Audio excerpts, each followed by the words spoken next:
Hi, this is Maggie. Today I'm looking at the chart of Gigi Hadid. I had a request for her as well as Bella.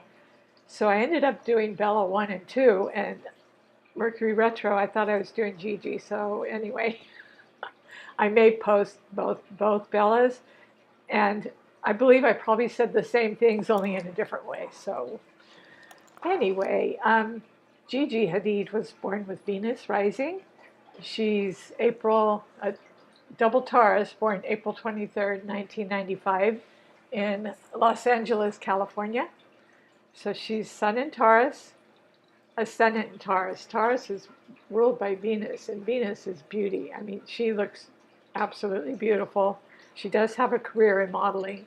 Her career sector is loaded. Um, yeah, most of her planets are up near the midheaven. She has Saturn in Pisces, um, in the 11th house. So that would be expressing her beauty, through friendships. And she is in the arts, Um, her North Node, I'm skipping around a little bit, but, and her moon's in Aquarius. I should probably get to her moon first. Her moon is in Aquarius in the midheaven, and so that's air, media, a lot of media attention, groups, social interaction. It's fixed air. Um, and Capricorn on the midheaven, she has Neptune and Uranus. So those are generational for her. Her and her sister, everyone born in that time. Um, but she does have them in Capricorn in the 10th house in the midheaven. So that would make her, well, it could make her famous for one thing, or she could be born into a um, maybe famous family or something. Um, looking at Saturn, her 11th house, for her father and her mother. I kind of look for the moon. So, yeah, it kind of looks like, it almost looks like she has Aries rising because of the house system. She does have Aries, the sign, in the 12th house, and her sun is 2 degrees Taurus, so she's kind of cuspy, but she looks like a Taurus. She really does. And Venus is in the 12th house, in Pisces house. So Saturn, yes, Saturn in Pisces, yeah, you know, and it's sextile to the moon. She would work very, very hard, and modeling is a very immutable Piscean thing. They're really into fashion, beauty. Um, so Saturn, would make her work really hard and put her in contact with a lot of people. It's in the 11th house, and her moon in Aquarius, yeah. So that would put her in contact with a lot of people and make her very public. Although a side of her, the Saturn in Pisces is a little bit private. Um, she has, I'll just go around the wheel. She has first house Mercury in Taurus. I associate Taurus with Venus in Venus. Yeah, so that's how she communicates about beauty.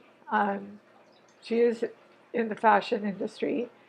So her communication would be Venusian, all things would be about the arts. She would also be very sensual. Taurus uses the five senses. They're very earthy, fixed earth. Um, yeah, so her Venus in the 12th house adds to her beauty, and her fashion sense. And Mercury, being a double Taurus, having first house Mercury, she's able to communicate her beauty through modeling and whatever else she does. She may, have her hand in a lot of different things. She has Mars. I'm just going to go to where she has planets. She has Mars in the 4th house in Leo. So very ambitious to get ahead, I believe. very ambitious. And, the, the fourth house is the house of the family, the home. Um, and Mars in Leo is in opposition to her moon in Aquarius. So, yeah, there's just a lot of drive, I think, in her, and she's just on show, on show. Not using my words very well. I'm sure it's Mercury retrograde in Pisces. So anyway, she uses her star power. Mars wants to be the center of attention. Not Mars. Well, Mars is kind of pushy and aggressive and willful and strong, and it rules a fire sign, and it also rules Scorpio, rules Aries. So she has it in fire Leo. And so that's her will, ambition, drive. And because it's opposed to the moon in Aquarius, that just put her on the map. It really put her on the map. Although she may have been born on the map, if she was born to a very wealthy family, which I believe she was, that would be her Capricorn MC, probably Neptune. Well, Neptune would be her fashion career. Neptune would be, fashion, beauty, all things Piscean. And Uranus is the ruler of Aquarius, so that really helped her to get a lot of media attention, through groups, to express her moon in Aquarius. Yeah, so, yeah, it's interesting that both her and her sister are in the same industry. I don't know if there's any conflict between the two. I mean, sisters, there's sometimes rivalry, so that could be Mars opposed to the moon also. So her north node is in Scorpio. Yeah, her north node is in Scorpio, and she also has Pluto in Scorpio. So her relationships are very intense, joint funds, commingling funds, passionate, but she was meant to express herself through, although it's in Scorpio, it looks like it's in Libra. Let me just check. Yeah, it looks like it's in Libra.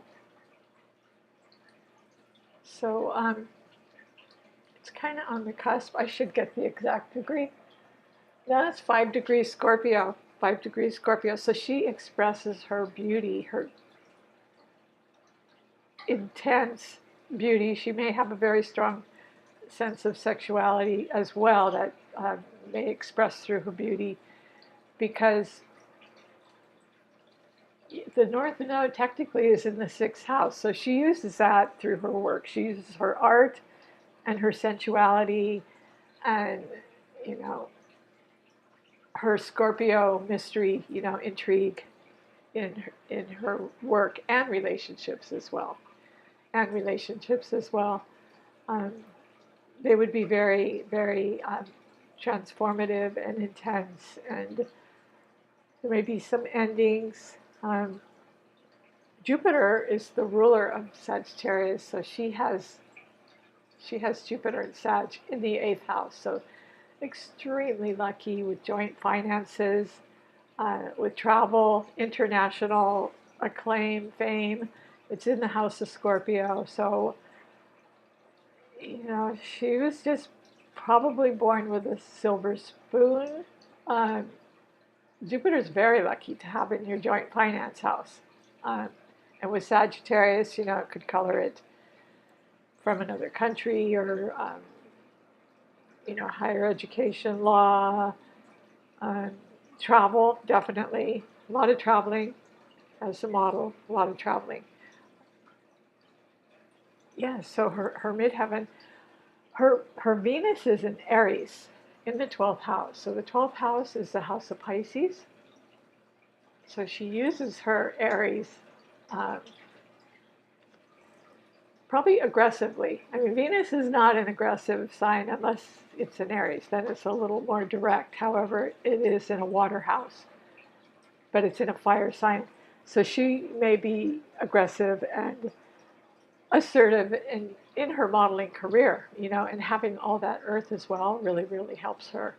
So using her fashion and her beauty, which she was born with, and having Venus rising when she was born. Venus is in its fall in Aries, or detriment rather in Aries, but it's in the 12th house. So yeah, it just looks like a very pretty easy flowing chart. She has some trines between Mars and Jupiter. Wow, she has a trine between 4th house Mars in Leo to Jupiter and Sag in the 8th house. So that could be lucky finances in the home through travels, through the heart. And she has sextiles between her 7th house of personal relationships to her midheaven, to Uranus and Neptune. So that's 60-degree easy flowing aspect. So that's relationships and media attention and her career. So that flows easily. That was very easy for her. And there's another sextile between Saturn in the 11th house in Pisces and her career, again, the career in Capricorn, Uranus and Neptune. So Neptune would be the modeling, Uranus would be all the media, traveling, mixing it up, different looks, different careers maybe too. She would be very changeable, very changeable. Yeah, so, oh yeah, I was looking at her aspects. So she has some beautiful sextiles. She has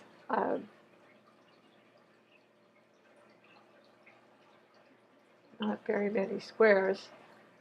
So anyway, it's just a brief overview. I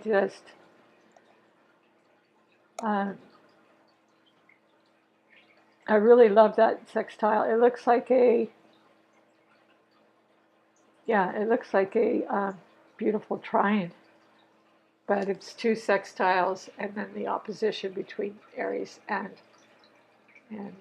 Scorpio.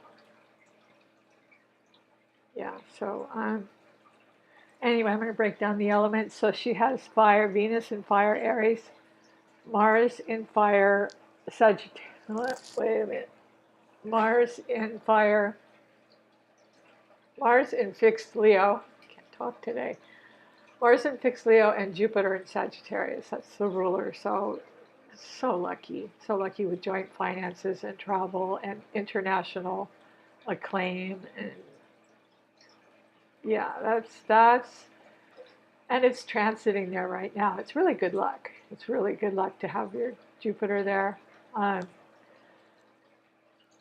So her air is the Moon and Uranus up in the midheaven, along with Capricorn. So they color her career, which is in the media attention.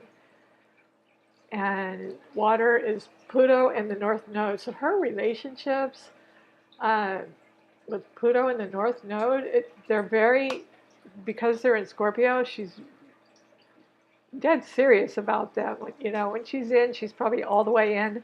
They can be a little obsessive. Yeah, I mean, that whole generation was born with Pluto and Scorpio, but where you have it, she has it in the relationship house. So yeah, her relationships would be very passionate, intense, transformative in some way, and that could be all relationships. That could be, not just love relationships. Yeah, so, but that trine she has a beautiful trine between Jupiter and Mars and Leo. So that just really helped her. It just looks like joint finances in the home, joint finances in the home. So it really gave her a head start in life. Not everyone is born with, with all those blessings. Yeah, but her relationships are serious and intense and passionate. They're colored Scorpio, and Pluto's the ruler of Scorpio.